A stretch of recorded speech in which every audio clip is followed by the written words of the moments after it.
And now it's time for today's daily forecast with EPAWA meteorologist Bobby Martridge. And good Friday morning to you. It is September 7th, 2018, and we're expecting a cloudy day today with the frontal boundary that moved through yesterday, bringing those scattered thunderstorms now off to the south. It's going to stall right near the Delmarva region, and it's going to become the focus of scattered showers today, but I don't think it's going to be really that big of a deal in most areas. Maybe a few showers mainly concentrated this afternoon closest to the front in our southern regions. As we go over the NAM high-res future simulated radar, I'm going to show this off at 8 o'clock. And case in point, not really too much going on here at this point. Maybe just a few isolated showers in the morning. And then as we get in the afternoon, not really too much more activity going on. This is now looking at 5 p.m. on Friday.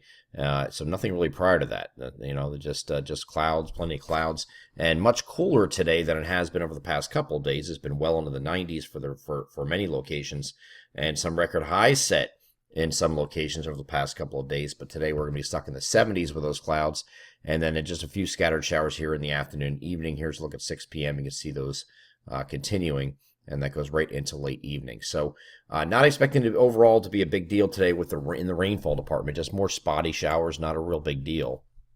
The global models actually are focusing the best chance of showers in the southern regions closest to that frontal boundary, which makes the most sense, but it might be overdoing the amounts here. That disagrees with a short-range NAM. So as we go forward in time to Saturday now, the frontal boundary is still off to the south, so we'll have an opportunity for morning showers, especially in our southern regions, and then that front is expected to move further to the south, just a little bit. But that front being off to the south like this might allow the sun to come out, at least in our northern locations, and that would be still mostly cloudy, but at least peaks of sun as that front moves off further to the south. This out here to the west and the Midwest is the remnants of what was once Tropical Storm Gordon, and that is going to, over the weekend, start moving off to the north. This is going to drag this frontal boundary, which is right down here. It's going to drag this drag this up to the north on Sunday, and that's going to return as a warm front at that point, and is going to bring scattered showers to the region, mainly in the afternoon for our coverage area, and that will go right into the evening and overnight. And then we get to Monday, we're going to be warm sector with that the warm front off to the north now, but so we'll have an opportunity to introduce scattered thunderstorms into the forecast later Monday and Monday evening. You see that here along the cold front. Cold front at this point is actually situated back here like this. So ahead of this cold front and low pressure, which was once Gordon, will be the associated cold front will move through here on Monday night with scattered showers and thunderstorms. Once that moves through, we get the partly cloudy skies here for both Tuesday and Wednesday, it looks like. So just an isolated chance for a thunderstorm in the afternoon on both days. You can see that here.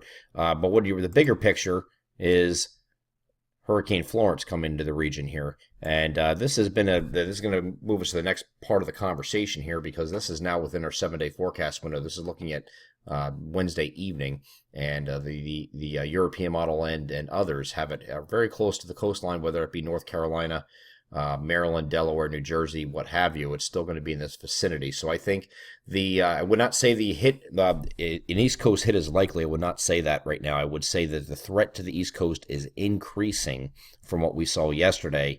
And when we're looking at this from an upper air analysis, this is looking at the 500 millibar look at where it is expected to be on Sunday evening. Here is Florence right here, way out in the Atlantic. You have a ridge sitting out here, a mini ridge trying to build out here out of southeastern Canada. But you see this trough right in here. This is a weakness. And hurricanes like to follow the path of least resistance. We expressed that in yesterday's video. But the problem is there's too much separation between Florence and this trough, so it's really not going to venture toward this trough because it's too far separated. So what I think is going to end up happening, if this was sticking around here a little bit longer, or maybe digging a little bit more, I could see Florence making a turn and curving out to sea. So the window of opportunity for Florence to miss the East Coast entirely and just head out here aimlessly out to sea like it was showing several days ago is closing. That window is closing very quickly.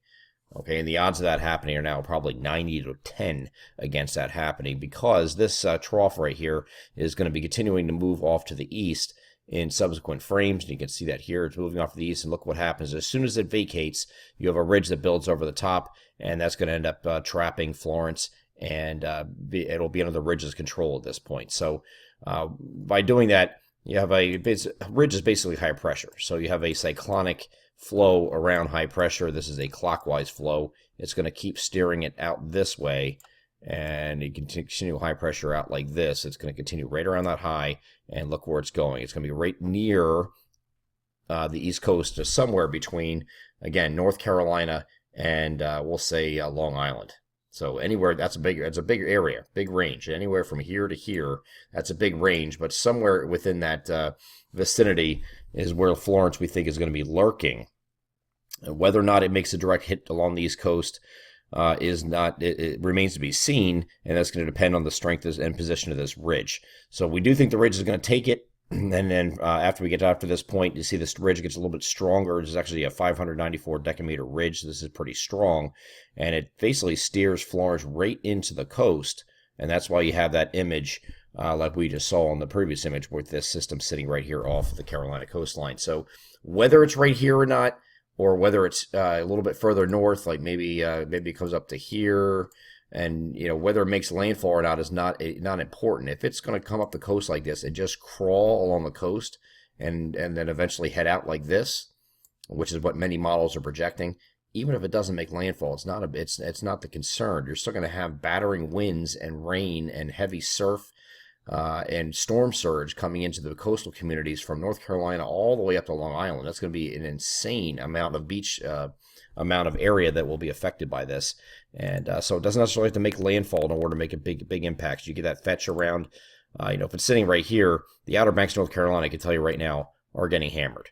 They're getting hammered with that fetch from the southeast in this particular image. And as we go forward in time, this thing is projected to go right up the coastline, right near the coast, and all the way up the coast. Okay, so we don't know exactly the eventuality of what it's going to do just because of that ridge that we were just showing in this previous image, how strong it is, and what position it's in will dictate the eventuality of the path of this system and whether and who's going to get the most impacts. There is a possibility that it stays far enough offshore where you just have fringe impacts or nothing at all, and just some breezing conditions. So we're going to hope for the best, but we have crossed the first threshold, I think, where we can say that this trough here, the trough connection, and maybe following the trough out to sea is probably unlikely. It's just a matter of how strong this ridge gets and where it's positioned, and then that'll dictate exactly where Florence goes. We have several days to look at this yet. I don't want anybody to panic or start evacuating or anything like that, but make sure you have a hurricane plan in place if you're along the coastal regions especially.